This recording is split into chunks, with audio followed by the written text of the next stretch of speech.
আসসালামু আলাইকুম ভাইবাদাস, কি অবস্থা সবার? আশা করি সবাই ভালো আছেন, সুস্থ আছেন এবং সাবধানে আছেন। আমি Firoz Parvez, welcome to my YouTube channel MFP blogs. তো সময় এখন রমজান মাস, আর রোজা থেকে ভিডিও করতেছি আপনাদের জন্য। অনেকদিন থেকে ভিডিও করা হয় না। আগের দু একটা ভিডিও ছিল, সেগুলো ছাড়তেছিলাম। রোজা থেকে ভিডিও করার জন্য যে এনার্জিটা, সেই এনার্জিটা পাইতেছিলাম না এতদিন। তো আজকে আপনার সপ্তম রমজান, আর আজকে যে ভিডিওটা করতেছি, এই ভিডিওটা হয়তো বা আস্তে আস্তে আরও দু একদিন সময় লাগতে পারে। তো আজকে মূলত বাইর হইলাম কিসের জন্য? আজকে বাইর হইলাম আপনার একটা ভিডিও করার জন্য। সেই ভিডিওটা হলো এই সুজুকি জিক্সার মডার্ন বাইকটা দেখতেছেন, এই বাইকটা সম্পর্কেই। তো রিসেন্ট কিছুদিন আগে আমি ছোটোখাটো দু একটা ট্যুর দিছি, আর সামনেও বড় একটা ট্যুর দেব।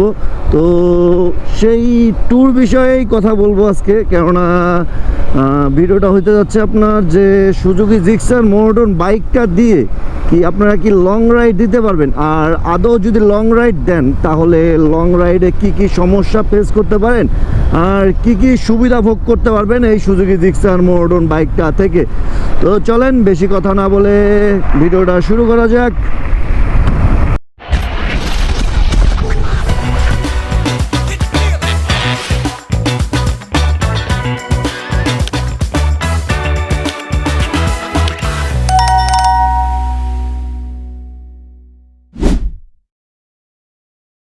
তো আপনার কাছে যদি একটা বাইক থাকে, তাও যদি সেই বাইকটা হয় সুজুকি জিক্সার মডার্ন বাইক, আর আপনি ভাবতেছেন যে আপনি একটা ট্যুর দিবেন, ছোটোখাটো হোক বা সেটা বড় হোক, যে ভাবতেছেন যে ট্যুর দিবেন, বাট আপনার মাথায় আসতেছে না যে আপনি কি আদৌ এই সুজুকি জিক্সার মডার্ন বাইকটা দিয়ে ট্যুর দিতে পারবেন কি না, তাহলে ভিডিওটা সম্পূর্ণ দেখুন। আমি এই ভিডিওটা দুই ভাগে ভাগ করব, একটা আপনার ভালো দিক নিয়ে কথা বলবো, একটা খারাপ দিক নিয়ে কথা বলবো। তো প্রথমে আমি ভালো দিকটা নিয়েই কথা বলি, সচরাচর সবসময় ভালো দিকটা শুনতেই ভালো লাগে। তো প্রথমে ভালো দিকটাই বলি, যে সুজুকি জিক্সার মডার্ন লং রাইডে কেমন পারফরমেন্স দিবে, কেমন সার্ভিস দিবে, কি কি ভালো দিক পাবেন লং রাইডে। তো প্রথমেই বলি এই বাইকটার রাইডিং কমফোর্ট নিয়ে। তো নাম্বার ওয়ান পয়েন্টটা হলো রাইডিং কমফোর্ট। যদি আপনি সুজুকি জিক্সার মডার্ন বাইকটা নিয়ে লং রাইডে যান, তাহলে এটা নিশ্চিতভাবে থাকেন যে আপনার রাইডিং কমফোর্ট অনেক ভালো পাবেন। আপনি রাইড করবেন অনেক, ধরেন 200, 300, 400 কিলোমিটার পর্যন্ত যদি রাইড করেন, তাও আপনি অনেক স্বাচ্ছন্দ্যে রাইড করতে পারবেন। কেননা এটার হ্যান্ডেলবারটা এমন পজিশনে সেট করা হয়েছে, যেটা আপনার না ঝুঁকে চালাইতে হবে, না আপনার একটু লিন হয়ে চালাইতেও হবে না, না আবার আপনার হাতটা স্ট্রেটভাবেও চালাইতে হবে না। হাতটা ইজিলিভাবে আপনি সুন্দরভাবে রাইড করতে পারবেন। আপনি 200, 300, 400 কিলোমিটার আরামসে রাইড করতে পারবেন, কোনো প্যারা হবে না। তো দ্বিতীয় পয়েন্টটা হলো, লং রাইডে তো আমাদের মাথায় চিন্তাভাবনা আসে যে একটু টাকা কিভাবে কম খরচ করা যায়, লং ট্যুরে টাকা একটু কিভাবে কম খরচ করা যায়। তো সেই কম খরচের ক্ষেত্রে আপনার মাইলেজটা একটু বড় ফ্যাক্ট। যদি আপনার বাইকে একটা ভালো মাইলেজ দেয়, তাহলে আপনার টাকাটা, আপনার ট্যুরের অ্যামাউন্টটা একটু কমই আসতেছে, একটু বাজেট ফ্রেন্ডলি হচ্ছে, ভালো আর কি। তখন আপনার আর কি ট্যুরটা ভালো মতো কমপ্লিট করা যায় একটু বাজেটটা কম হইলে। তো সেই ক্ষেত্রে এই বাইকটার মাইলেজ আপনার হাইওয়েতে আপনার 45 থেকে 48 মাইলেজ পাওয়া যাবেন আপনি আরামসে, কোনো পেন ছাড়াই চালাইতে পারবেন আপনি। তো আমি রিসেন্ট কিছুদিন আগে হাইওয়েতে মাইলেজটা টেস্ট করছিলাম। সেই মাইলেজ সেখানে আমি পাইছিলাম 48। তো 48 মাইলেজ অনেক ভালো একটা মাইলেজ। তো এর থেকে ভালো মাইলেজ পাওয়া যায় অনেক বাইকে, বাট সুজুকি জিক্সারে আপনি অনেক, সামনে আরও কিছু বলবো, অনেক কিছুই পাইতেছেন যেগুলোতে আপনি আদার্স বাইকগুলোতে পাবেন না। তো এই একটা ভালো দিক। মাইলেজটাও ভালো দিক, 45 থেকে আপনার 50-এর মাঝেই মাইলেজ পাওয়া যায়। আপনার অনেকের কাছে শুনছি যে 50 প্লাসও নাকি মাইলেজ পায়, তারা কিভাবে যে পায় সেটা আমার জানা নেই।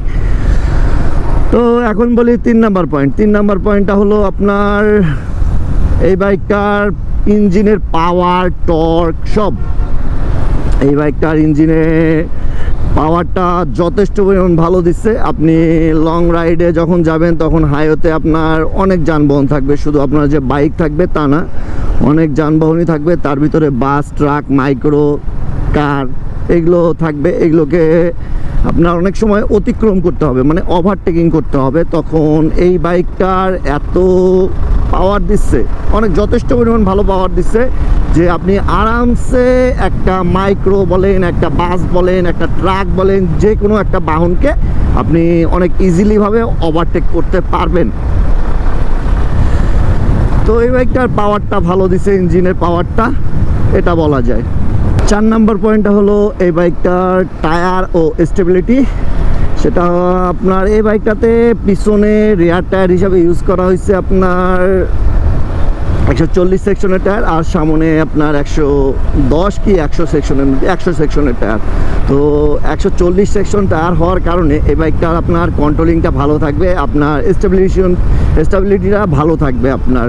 তো আপনি যদি কর্নারিং ধরেন, লং ট্যুরে এমন ট্যুরে যাচ্ছেন, আপনি লং রাইডে এমন রাইডে যাচ্ছেন যেখানে আপনার কর্নারিং করার প্রয়োজন আছে, তো আপনি অনেক সুন্দরভাবে কর্নারিং করতে পারবেন। এই বাইকের টায়ারটা মোটা হওয়ার কারণে আপনার কনফিডেন্সটা বাড়াবে, আপনার কর্নারিং করার সময় অনেক কনফিডেন্সটা বাড়বে আপনার, কেননা এই বাইকটার টায়ারটা একটু মোটা, আর এটার স্টেবিলিটিটাও অনেক ভালো মানে। তো 5 নম্বর পয়েন্টটা হলো এই বাইকটার ফুয়েল ক্যাপাসিটি। এই বাইকটাতে আপনার একটা 12 লিটারের মাস্কুলার ট্যাঙ্ক ইউজ করা হয়েছে, যেটাতে আপনার লং রাইডে বারবার আপনাকে ফুয়েল নিতে হবে না। একবার ফুল ট্যাঙ্কি করলেন, দেন আপনি আরামসে 300-400 কিলোমিটার রাইড করতে পারবেন আরামসে। তো একবার ফুল ট্যাঙ্কি করাইলে আর রাস্তায় আপনার বারবার যে ফুয়েলের জন্য দাঁড়াইতে হবে, সেই জিনিসটা করতে হয় না এই বাইকটাতে। তো এই জিনিসটা আমার ভালো লাগে। যখনই আমি লং রাইড দিই তখনই একবার করে ফুল ট্যাঙ্কি করি, দেন কোনো চিন্তা থাকে না আমার। ধরেন তেঁতুলিয়াতে গেলেও যাওয়া আসার কোনো আর টেনশন থাকে না আমার। তো অনেক তো বললাম এই লং রাইডের সম্পর্কে, ভালো বিষয়, ভালো দিক। তো এখন খারাপ দিকগুলোই বেশি আছে, কিন্তু খারাপ দিকগুলো আপনার আহামরি যেন অত ইম্পর্টেন্ট তা না। এগুলো আপনার কারো কাছে খারাপ লাগতেও পারে, কারো কাছে নাও লাগতে পারে। তো সর্বপ্রথম আমি যেটা বলবো সেটা হলো এই বাইকটার আপনার হেডলাইট নিয়ে।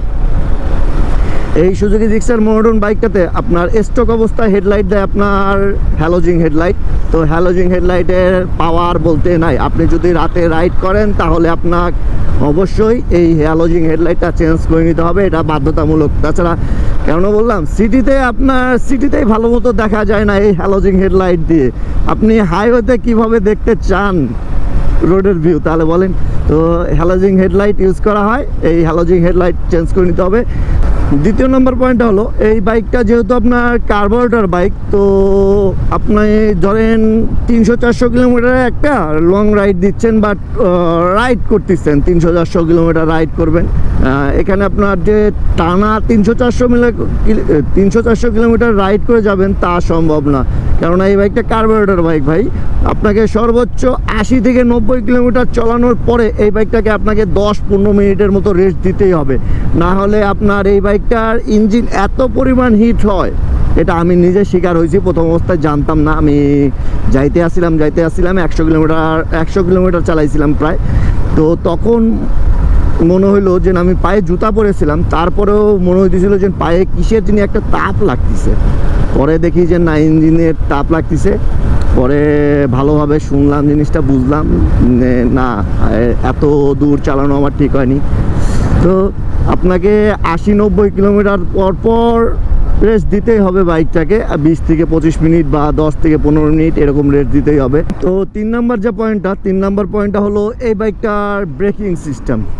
এইটা আপনার একদিক দিয়ে ভালো আছে, আর একদিক দিয়ে আপনার খারাপও আছে। তো এইটা ভালোর দিকেও ধরা চলে, খারাপের দিকেও ধরা চলে। তারপর আমি খারাপের দিকে রাখলাম, কেননা আমার কাছে লং রাইডের জন্য বেস্ট ব্রেকিং সিস্টেম মনে হয় না এই সুজুকি জিক্সার মনোটন বাইকটা।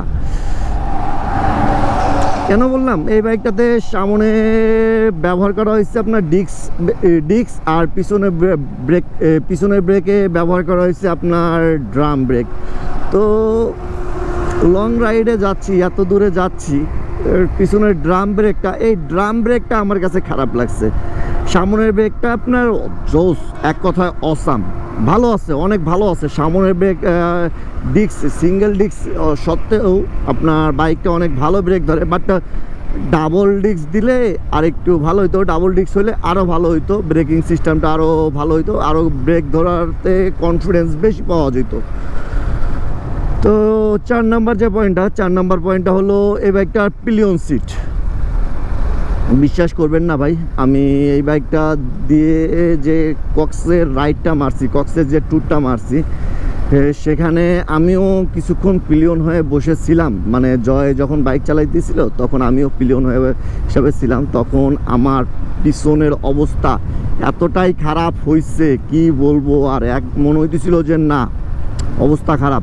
আর এই বাইকটার পিছনের পিলিয়ন সিটটা একটু হালকা পিছন সাইডে উঠানো, এই যে আমার হাতের মতো এরকম উঠানো।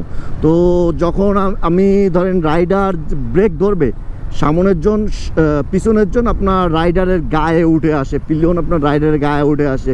এই জিনিসটা একটু বিরক্তকর, আর পিলিয়নের জন্য অনেক প্যারাদায়ক এই সিটটা। আমার কাছে সবসময় খারাপ লাগে এই সিটটা। আমি এই জন্য পিলিয়ন হইতে চাই না এই বাইকটাতে। সবসময় পিলিয়ন যখন হইতে চাই তখন আমার ফ্রেন্ডের একটা বাইক আছে হোন্ডা হর্নেট, ওই বাইকটাতে চাই ও হই, কারণ ওই বাইকটা যথেষ্ট কমফোর্টেবল। এবার বলি 5 নাম্বার পয়েন্ট নিয়ে। 5 নাম্বার পয়েন্টটা হলো, আপনি ধরেন এই বাইকটা নিয়ে আপনি লং রাইডে বাইর হইলেন, আপনি ধরেন 200-300 কিলোমিটার পরে চালানোর পরে আপনার গন্তব্যে পৌঁছাইলেন। গন্তব্যে পৌঁছানোর পরে এই বাইকটা থেকে যখন স্টার্ট দিবেন তখন দেখবেন যে একটা চিক চিক চিক চিক চিক চিক চিক চিক এই ধরনের একটা শব্দ আসতেছে। তো এই জিনিসটা একদম বিরক্তকর। আমি নিজেও ফেস করছি, অনেকেই ফেস করছে এই বাইক, আপনার যারা সুজুকি জিক্সার মনোটন বাইকটা ইউজ করে তারা অনেকেই ফেস করছে, অনেকেই আমাকে বলছে যে এই শব্দটা হয় কিসের জন্য। তো এখানে আমি বলি, যেটা আপনার ধরেন অনেকক্ষণ রাইড করার পরে এই জিনিসটা হয়, তো একদিন পরে বা সেদিন রাতে যদি বাইকটা রেস্ট পায়, তার পরবর্তীতে আপনার সেই সাউন্ডটা আর থাকে না, চিকচিক শব্দটা থাকে না, আবার আগের মতো সাউন্ডটাই চলে আসে। কিন্তু ওই যে আপনার গন্তব্যে পৌঁছানোর পরে ধরেন একটু স্টার্ট দিলেন আপনার বাইকটা, তখন যে সাউন্ডটা খারাপ হয়, একদম মনে করেন মেজাজ গরম হয়ে যায় সাউন্ডটা শুনে। এই জিনিসটা প্রচুর প্যারাদায়ক লাগে। এরপরে যে জিনিসটা আমি ফিল করছি, আমি লং রাইডে ফিল করিনি, আমি যখন ছোটোখাটো একটা ট্যুর দিছি, ধরেন মনে করেন একাই কোনো কাজে গেছি, একটা এই হাইওয়েতে রাইড করছি, সিঙ্গেল যখন রাইড করছি, তখন আমি যদি 100, 110, 105 এরকম অতিক্রম করি, এরকম স্পিডে চালাই বা আপনার 90তেও চালাই, তখন বাতাসের যে আপনার বাতাসটা থাকে, বাতাসে তখন গাড়ি এরকমভাবে ডোলাডুলি শুরু করে, তখন নিজের কাছে ভয় লাগে অনেকটা। এটা আপনার জানি না অনেকে ফেস করছে নাকি, কিন্তু আমি এই জিনিসটা ফেস করছি আমার এই সুজুকি জিক্সার মনোটন বাইকটা নিয়ে। এই জন্য যখন আমি সিঙ্গেল রাইড করি তখন আপনার 80, 70, 80তেই সবসময় চালাই, এর উপরে চালাই না, ওই জিনিসটা ফেস হওয়ার পরে। তো এই জিনিসটা খারাপ লাগছে, কেননা এই বাইকটা আপনার ওয়েটটা একটু কম, এই জন্য এই জিনিসটা হয়। আর যখন পিলিয়ন থাকে তখন এই প্রবলেমটা হয় না, এই প্রবলেমটা তখন আর ফেস করতে হয় না। তো আমার জনমতে এই কয়েকটাই প্রবলেম ছিল, এর বাইরে অনেক প্রবলেম আছে, বাট সেগুলো আমি বলতে চাচ্ছি না, সেগুলো না আহামরি কোনো প্রবলেম না। আর আমার মতে যদি আপনার কাছে একটা সুজুকি জিক্সার মনোটন বাইক থাকে, তা আপনি যদি লং রাইডে যাইতে চান, তাহলে আমি বলবো যে ভাই যান, রাস্তায় উঠুন, দেখুন, এই বাইকটার ফিলটা নিন।